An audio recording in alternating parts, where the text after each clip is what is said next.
సాధారణంగా ఏ సినిమాలో అయినా కానీ యాక్షన్ అయినా, డ్రామా అయినా, థ్రిల్లర్ అయినా ఏ రేంజ్‌లో ఉంటాయో అదే విధంగా కామెడీ అనేది కూడా ఉంటుంది. కానీ ఈ రోజులలో వస్తున్నటువంటి సినిమాలలో కామెడీ అనేది మాత్రం లిమిట్ కంటే ఎక్కువైపోతుంది. రీసెంట్‌గా వచ్చినటువంటి సింగిల్ సినిమా 'శ్రీ విష్ణు' ఏదైతే హీరోగా నటించినటువంటి సినిమాలో ఉద్దేశపూర్వకంగా కేవలం క్రైస్తవులను కించపరచడం విధంగా, అదే విధంగా ఇటు జీసస్‌ని కూడా కించపరిచే విధంగా చేసినటువంటి వ్యాఖ్యలున్నాయి. ఇలాంటి సినిమాలన్నిటిని కూడా బ్యాన్ చేయాలి. మా మనోభావాలు దెబ్బతిన్నాయని క్రైస్తవ సంఘాలన్నీ కూడా ముందుకొచ్చాయి. అంటే ఇప్పుడు ప్రస్తుతం ఏదైతే 'శ్రీ విష్ణు' నటించినటువంటి సింగిల్ సినిమాలో ముఖ్యంగా జీసస్‌నే ఎక్కువ సార్లుగా కించపరిచారు. మా మనోభావాలను దెబ్బతీశారు. సో, వీటన్నిటి పైన కూడా ఇలాంటి సినిమాలన్నిటిని కూడా బ్యాన్ చేయాలి. అందులో 'శ్రీ విష్ణువు' మాత్రం ఎక్కువగా బ్యాన్ చేయాలని చెప్పేసి కోరుతున్నారు. అసలు నిజంగానే ఆ సినిమాలలో జీసస్‌ని కించపరిచే విధంగా, అదే విధంగా ఇటు క్రిస్టియన్ కమ్యూనిటీ వాళ్ళ మనోభావాలు దెబ్బతీసే విధంగా ఉన్నాయా అన్న విషయాలన్నిటిని కూడా విశ్లేషించడానికి మనతో పాటు చిట్టిబాబు గారున్నారు. వారిని అడిగి తెలుసుకుందాం. నమస్తే సార్. సార్, ఇప్పుడు ఏదైతే 'శ్రీ విష్ణు' నటించినటువంటి సింగిల్ సినిమాలో ఎక్కువ శాతంగా ఇటు జీసస్‌ని, అదే విధంగా క్రైస్తవ సంఘాల యొక్క మనోభావాల్ని దెబ్బతీసే విధంగా ఉన్నాయని చెప్పేసని అంటున్నారు. అందులో నిజం ఉందంటారా? మొత్తం బోగస్సు. కేవలం పబ్లిసిటీ కోసం. ఆ సింగిల్ సినిమాని ఎవడు పట్టించుకోలే. 'శ్రీ విష్ణు' ఒక హీరో కూడా జనాలు ఎవరు రికగ్నైజ్ ఏదో గాలి సినిమా అది. అది ప్రజల్లో పెద్ద నిలబడలేదు. ఆ ప్రేక్షకులు నిలబడని సినిమాని ఇంకేదో లేపడానికి బుల్డోజర్‌తో లేపడానికి వాళ్ళ మనుషులతోటే ఒకటి ఇలా కంప్లైంట్ ఇప్పించడం. అది ఎవడో ఆ సినిమా రిలీజ్‌ని ఎవడో పట్టించుకోలే. ఇప్పుడు కొత్తగా దాన్ని ఎవడో అసలు ఆ పాటను పట్టించుకోలే, ఆ సినిమానే పట్టించుకోలే. ఇప్పుడు ఏదో ఆ పాటను పట్టించుకున్నట్టు, అది ఆ పాటను ప్రజల్లో బాగా ప్రబలమైనట్టు, ప్రజలు ఏదో ఫీల్ అయిపోతున్నట్టు, ఎంత క్రియేటెడ్ వీళ్ళ పబ్లిసిటీ కోసం పబ్లిసిటీ స్టంటులు తప్పితే ఏమీ లేదు. అసలు అసలు ఈ కామెంట్లు కామెడీ చేసి ఎదవని చెప్పు తీసుకుని కొట్టాలి. వాడు నువ్వు హిందువు అయితే నీ హిందూ ధర్మాన్ని చెప్పు, హిందూ ధర్మాన్ని గొప్పగా చెప్పుకో. ఇంకొక ధర్మాన్ని విమర్శించే నైతిక హక్కు నీకు ఎక్కడిది? సన్నాసి బుద్ధులు తప్పితే అది క్రిస్టియన్ అయినా, ఫాస్టర్ అయినా, ముల్లా అయినా, పంతులైనా మీ మతం యొక్క గొప్పతనాన్ని చెప్పండి. మీ మతంలో ఉన్న గొప్ప విషయాలను చెప్పండి. మీ ప్రజలకు అవి చెప్పండి. ఇంకో విశ్వాసాన్ని, ఇంకో మతాన్ని కించపరచమని ఎక్కడ చెప్పారు? ఖురాన్లో చెప్పారా? బైబిల్లో చెప్పారా? భగవద్గీతలో చెప్పారా? ఎక్కడ చెప్పారు? ఎక్కడన్నా చెప్పారా? ఇతర మతాలను, ఇతర విశ్వాసాలను కించపరచండి, అప్పుడే మన యొక్క మతం యొక్క ఔన్నత్యం పెరుగుతుందని ఎక్కడని చెప్పారా? ఈ సన్నాసులు, బుద్ధి జ్ఞానం లేని ఎదవలు వీళ్ళు, కడుపుకు అన్నదిన ఎంతసేపు ఏదో ఇలాంటి చెత్త చేయటం. వాళ్ళ జ్ఞానశూన్యులు, అజ్ఞానులు. ఏదో వాళ్ళని వాడు పక్కింటోడు కూడా తెలియదాడు ఎవడు. వాడు పబ్లిక్ చేసుకోవటం కోసం ఇలాంటి ఒక కాంట్రవర్సీ చేసేస్తే, మతం గతం చేసేస్తే ఏదో వీడు పెద్ద పుడింగిలాగా, వీడికి అసలు హిందూ అంటే అర్థం తెలుసా? వాడికి క్రిస్టియన్ దీన్ని విమర్శించిన వాడికి ఆ డైరెక్టర్ కాబట్టి హిందూ అంటే అర్థం తెలుసా? హిమ్ అంటే ఏంటి, తూ అంటే ఏంటి తెలుసా? హిందూ అనేది ఏంటో తెలుసా? హిందూ మతమా, అది జీవన విధానమా తెలుసా? అడిగి ఏ బొచ్చు తెలియదు ఈ చెత్త ఎదవులకి. ఏదో గాలితనంగా అర్థజ్ఞానంతో అజ్ఞానంతో ఏదో రాస్తూ ఉంటారు. అది ఒక పబ్లిసిటీకి, ఇప్పుడు పబ్లిసిటీకి అంతకన్నా ఏం లేదమ్మా. ఇది ఎక్కడ ఎవడైనా సరే, ఆడెవడో ఒకడు హిందూ కాషాయ వస్త్రాలు వేసుకుని, ఆ కృష్ణదాస్ ఏదో ఉన్నాడు, ఆడొక మాట వెళ్తే గొర్రెలు, బొచ్చులు, బొర్రెలు, నువ్వు గొర్రెలు అంటే వాళ్ళు నేను పందులు అంటారు. ఏ అవసరం ఏంటి? నువ్వు గొర్రెలు ఎందుకు? నువ్వు హిందూ కాషాయ వస్త్రాలు వేసుకుని హిందూ ధర్మాన్ని చెప్పు, గొప్పగా చెప్పు. హిందూ ధర్మంలో ఉన్న గొప్పతనాన్ని చెప్పు, మానవత్వ విలువలను చెప్పు, జీవన విధానాలను చెప్పు. ఎలా బతకాలో హిందువులు అంటే ఏంటి, హిందూ ధర్మం అని చెప్పే గొప్పతనం అవి చెప్పు. వాళ్ళ కుక్కలు, వీళ్ళ ఎదవలు, వాళ్ళ గొర్రెలు. నువ్వెవడు ఇలా సన్నాసి? నువ్వెవడివి? నువ్వు వాళ్ళ గొర్రెలు అయితే నువ్వు పందువా? పిచ్చి వాగుళ్ళు, ఇలాంటి సన్నాసి వాగుళ్ళు వాగుతూ ఉంటారు. వాడెవడో అజయ్, వాడొకడు వాడు నువ్వు బైబిల్ ఏం చెప్పారు? నువ్వు నిజమైన క్రైస్తవుడు? బైబిల్ ఏమని చెప్పారు? జీసస్ లాస్ట్లో తన 12 మంది శిష్యులు సువార్త ప్రకటించండి అన్నాడు, అంతే. సువార్త ప్రకటించండి అన్నాడు, కానీ మత మార్పిడి చేయమని కానీ ఇంకోటి కానీ చెప్పలా.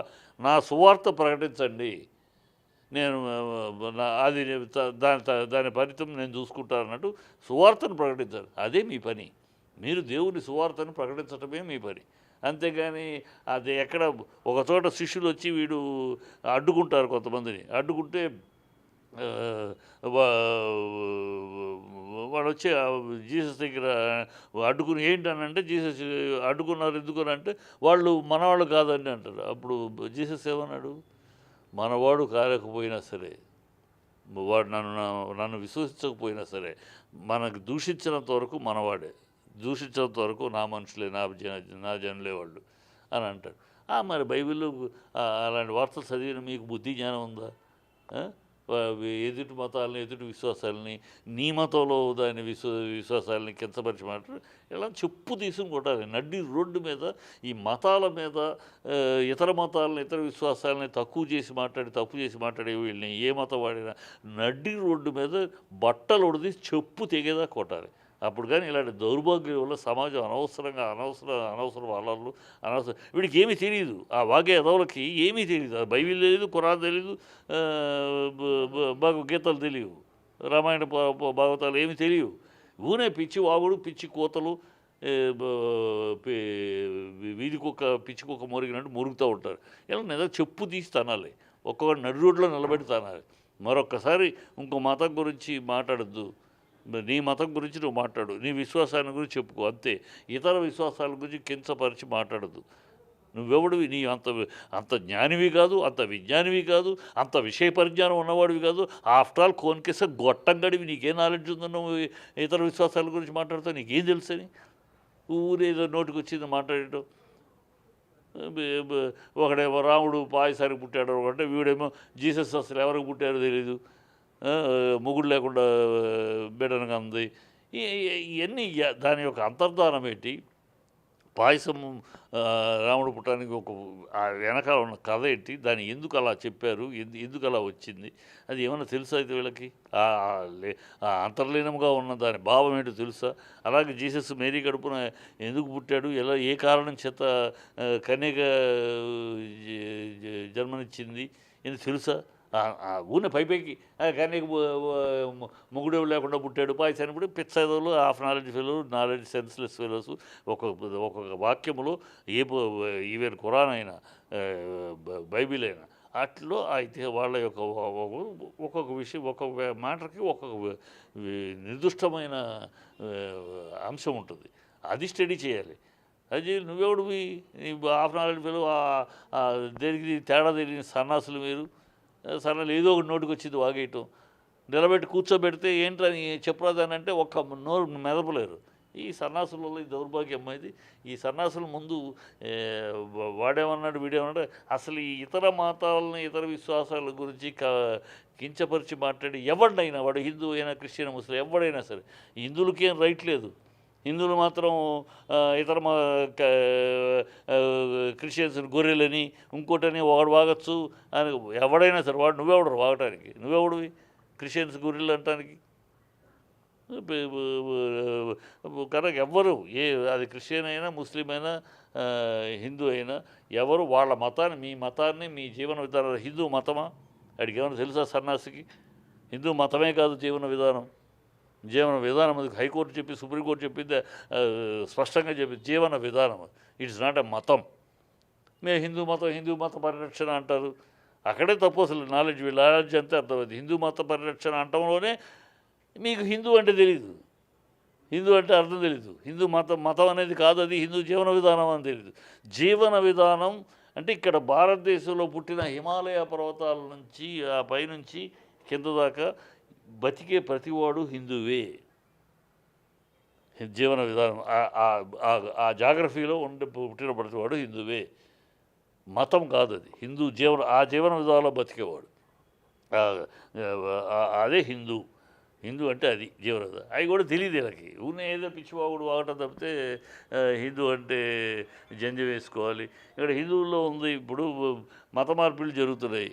మత మార్పిళ్ళు ఎందుకు జరుగుతున్నాయి? మత మార్పులు నువ్వు కనుక నీ బిడ్డని నీ ఒళ్ళో నువ్వు లాలిస్తే వాడు ఇంకో తల్లి ఒళ్ళోకి వెళ్ళడు కదా.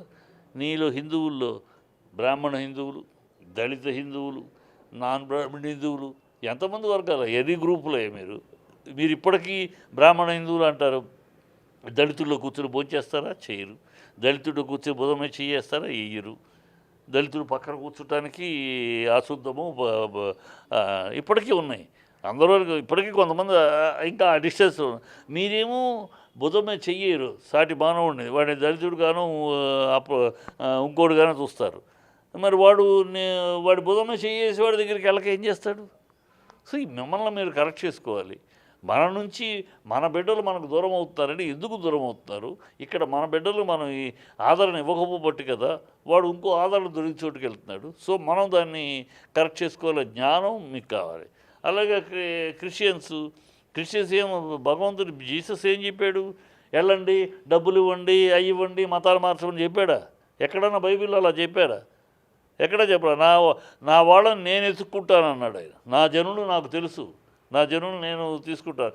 మీరల్లా చేయవలసింది నా సువార్త ప్రకటించండి అంతే. తర్వాత కార్యక్రమం మీరు అంటున్నారు సువార్త ప్రకటించండి అని మాత్రమే చెప్పాడు బైబిల్లో అని చెప్పి. ఇదే మీరు అన్నటువంటి ఆ పాస్టర్ అజయ్ ఎవరైతే ఉన్నారో ఆయన బైబిల్ని కూడా ఒక అనరాని మాట అన్నాడు. అదే విధంగా కొంతమంది ఇప్పుడు సోషల్ మీడియాలో చూసుకున్నప్పటికీ కూడా మీరు జీసస్ని నమ్ముకోండి అని చెప్పి కొంతమంది హిందువుల దగ్గరికా లేకపోతే వేరే ఎక్కడికైనా వెళ్ళి కూడా ఇలా ప్రచారం చేస్తున్నారు. అంటే ఇవన్నీ కూడా ఇలాంటి ఎఫెక్ట్కి కారణం అనుకోవచ్చా? అది కదా, వీళ్ళు అర్భకులు.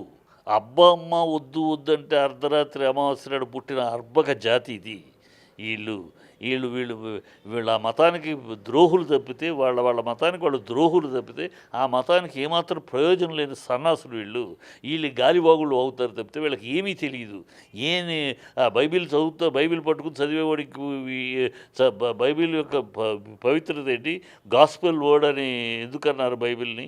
ఎక్కడన్నా మామూలు సమాజంలో కూడా ఎక్కడ నిజం మాట్లాడితే గాస్పెల్ ట్రూత్ అని అంటారు. ఎందుకంటారు దాన్ని? గాస్పెల్ ట్రూత్ కింద ఎందుకు అన్నారు?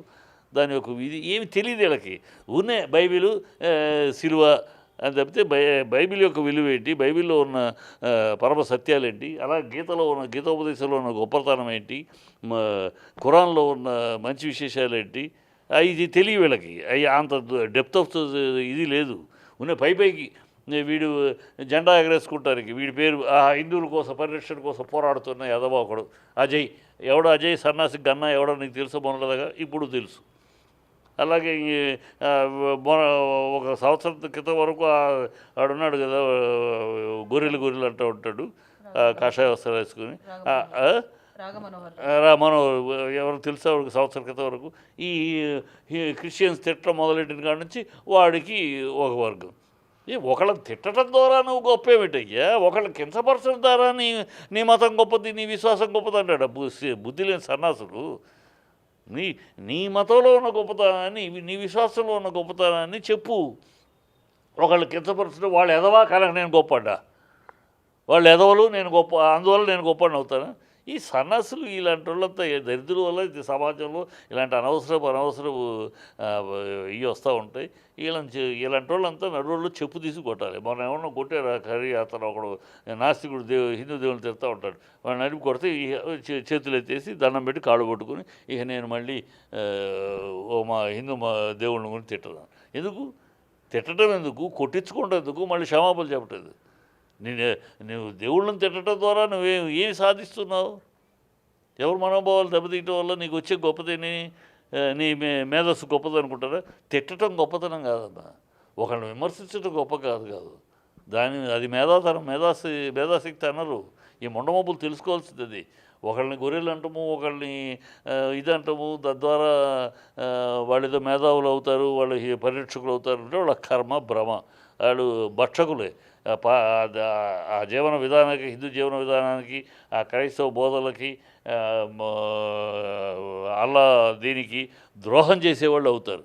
వాళ్ళ మతాలకు వాళ్ళు ఏదో మంచి చేస్తున్నారు, ద్రోహం చేస్తున్నారు, అనవసరంగా వైషమ్యాలకు దారితీశారు. వాళ్ళ నడి రోడ్లో నువ్వు అశుద్ధంతో అభిషేకం చేసి ఉమ్ముల వర్షం కురిపించి చెప్పు తెగేదాకా కొట్టాలి ఇలాంటి. అప్పుడే ఇలాంటి బుద్ధులు ఆగుతాయి.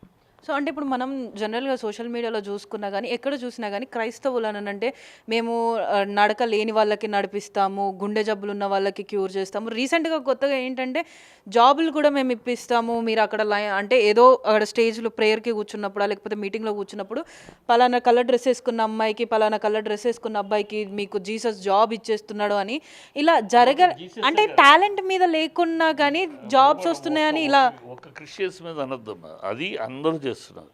జీసస్ అనే కొబ్బరి నూనె పెట్టి ప్రేయర్ చేస్తున్నాం, లేస్తున్నాడు వాళ్ళు చేస్తున్నారు.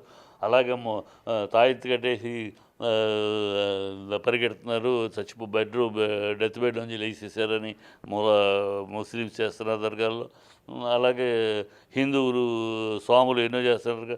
నీకు ప్రెగ్నెంట్ కావాలంటే చేయి పెట్టి పూజ చేస్తాం, హోమం చేస్తాం, మీకు బిడ్డలు పుట్టేస్తారు. మరి ఇన్ని హోమాలు ఇన్ని చేసేవాళ్ళు వరదలు వర్షం రాకుండా ఇద్దరు రాకుండా హోమం చేయొచ్చు కదా. మంత్రాలకు చిత్రకాలు ఇవన్నీ అందరూ చేస్తున్నారు. ఇది ఒక పిచ్చి వెరిలా కదా, ఆదాయ వనరులు అయింది. ఇదేంటంటే ఎందుకు చేస్తున్నారు? అది ఒక ఆదాయం. కోటి విద్యలు కూటి కొరకే అన్నట్టు ఇది ఒక విద్య. 4 రూపాయలు సంపాదించుకోవడానికి ఇది ఒక విద్య. కోటి విద్య ఒక విద్యలాగా డబ్బులు సంపాదించుకునే ఆదాయ వనరులుగా చూస్తూ వాడుకుంటున్నారు. తప్పితే దీంట్లో భక్తి రక్తి ఏమీ లేదమ్మా. సో అంటే ఇప్పుడు మీరు అన్నారు ఇది కేవలం పబ్లిసిటీ స్టంట్ కోసమే అని. అంటే సినిమా పబ్లిసిటీ అంటే కదా ఆదాయ అంటే ఈ సినిమా రిలీజ్ అవ్వకుండా ముందే ఇది రీల్స్లలో కానీ, ఇన్స్టాగ్రామ్లో కానీ, యూట్యూబ్లో కానీ ఎక్కడ చూసినా కూడా ఈ మూవీకి సంబంధించినటువంటి ప్రమోషన్స్ అయినా, వీడియో క్లిప్స్ అయినా కూడా వైరల్ అయిపోయాయి. ఇప్పుడు దీన్ని అంటే ఒక క్రిస్టియన్ మతాన్ని అడ్డం పెట్టుకొని వాళ్ళు ప్రమోషన్స్ చేసుకొని ఇప్పుడు పబ్లిసిటీ స్టంట్ అని ఎలా అనుకుంటాం? ఎందుకు అనంటే ఇక్కడ క్రైస్తవ సంఘాలే మనోభావాలు దెబ్బతిన్నాయని కంప్లైంట్ ఇచ్చింది అంటున్నారు. అమ్ముడు పోవాలా? ఓటీటీకి మామూలుగా ఇలాంటి సినిమాలు కొనరు. ఓటీటీ పెద్ద హీరోల సినిమాలతో ఇలాంటి సినిమాలకి ఎవడో కొనడు. సో దీనికి ఏదో ఇలాంటి ఒక కాంట్రవర్సీ క్రియేట్ చేస్తే ఓటీటీ రేటు పలుకుద్ది అంతే. అంటే కేవలం అంతే బిజినెస్ కోసం తప్పితే ఎవడమ్మా ఆ సినిమాని పట్టించుకున్నాడు? ఎవడు పట్టించుకున్నాడు? వాడి వాగిన వాగుడు గురించి. ఇప్పుడు వాగేది ఒక స్థాయి ఉన్నవాడు, ఒక సమాజాన్ని ఇన్ఫ్లుయెన్స్ చేయగలిగిన వాడు ఒక వ్యక్తి మాట్లాడాడంటే దాని మీద చర్చ ఉండాలి. వీడి గన్నాయిగడు అడ్రస్లు నాకు వీడి మాటను పట్టించుకున్నాడేవాడు, వీడి మాటని ఇన్ఫ్లుయెన్స్ అయ్యేవాడేవాడు. ఈ గన్నాయి మాటలు, ఈ సొల్లుగాడి మాటలు అదేదో అయిపోయినట్టు మతానికి జీసస్ కానీ హిందూ జీవన విధానం కానీ ఖురాన్ కానీ అంత వీక్గా తుమ్మితే ఊడిపోయేటట్టు లేదమ్మా. ఎవడో గన్నాయిగడు ఏదో అనగానే దాని విలువ పోతుందంటే అంత పవిత్ర గ్రంథాలు అంత విలువ పోయేవి కాదు. ఈ సన్నాసులు వీళ్ళ బతుకులు అంతే. వీళ్ళ వాగుళ్ళ వల్ల అదేదో అయిపోద్ది. మా మనసుగా అందరూ ఊరినే గాయపడుతూనే ఉంటాయి. మాట్లాడటానికే ఉంది. గాయపడింది ఎందుకు గాయపడింది? ఎప్పుడు గాయపడింది?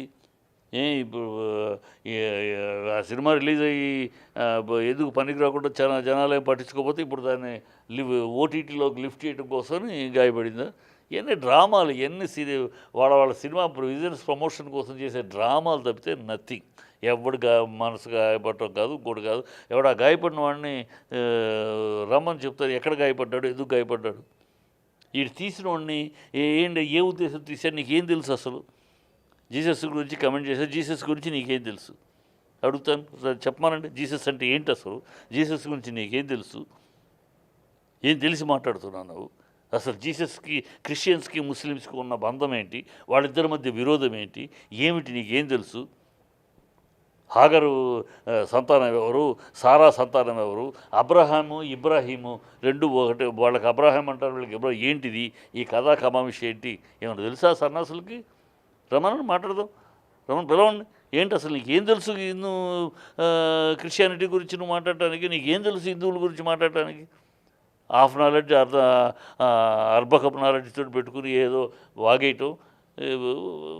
వీళ్ళ పీనట్స్. వీళ్ళ మాటలు ఎప్పుడు కూడా సమాజాన్ని ఎప్పుడు మనం మాట్లాడాలి. సమాజంలో ఒక ఇన్ఫ్లుయెన్స్ చేయగలిగారు. ఒక చాగంటి గారు ఉన్నారు. ఒక చాగంటి గారు ఇలా మాట్లాడారు అనుకో, అప్పుడు చర్చిస్తాం. ఏమంటే చాగంటి గారు మీకు విషయ పరిజ్ఞానం ఉంది, అన్ని గ్రంథాల మీద ఉంది, ఎట్లా మాట్లాడారు ఈ విషయానికి చెప్తాడు. ఆయన దాని ఆధారం చెప్తాడు, లేకపోతే క్షమాపణ చెప్తాడు. వాళ్ళు ఎందుకంటే ఆయన అలాంటి వాళ్ళు ఇన్ఫ్లుయెన్స్ అవుద్ది. వాళ్ళ వల్ల ఒక 10 మంది మారుతారు. అది మనం అలా వీళ్ళ వల్ల అలాంటి ఇన్ఫ్లుయెన్స్ బాపతులు కాదు. వీళ్ళ పేరే పక్కింటోడు తెలియదు, రూపమే పక్కింటోడు తెలియదు. అందుకని వాళ్ళు పబ్లిసిటీ చేసుకుంటారని చేసే దౌర్భాగ్యపరంగా తప్పితే nothing more than that. Thank you sir. So చూస్తున్నారు కదా, అంటే ఈ సినిమా ఏదైతే సింగిల్ అనే సినిమా ఉందో అది కేవలం ఓటీటీలో రావడానికి, ఇంకా ప్రజల ఆదరణ పొందడానికి ఏదో పబ్లిసిటీ స్టంట్ చేస్తున్నారే తప్ప ఇలా మనోభావాలు దెబ్బతినే విధంగా అయితే ఏది లేదు అని. ఇంకొక అసలు విషయం చెప్పారు. ఇప్పుడు దీంట్లో ఇంకోటి మనం అందరూ తెలుసుకోవాలి. ఈ మతాల్లో కూడా ప్రముఖులైన వాళ్ళు ఎవరైనా మాట్లాడుతున్నారా? ఇప్పుడు పాల్ దినకరన్ దీంట్లో జీసస్ కాల్స్ ప్రపంచవ్యాప్తంగా ఉన్న ఆర్గనైజేషన్. డీజేఎస్ దినకర్, నా ఇంట్లో DGS Dinakar photo, Paul Dinakar గారు. వాళ్ళు ప్రపంచవ్యాప్తంగా క్రైస్తవ బోధకులు. వాళ్ళ నోటెంబటి ఎప్పుడు ఇలా రావు.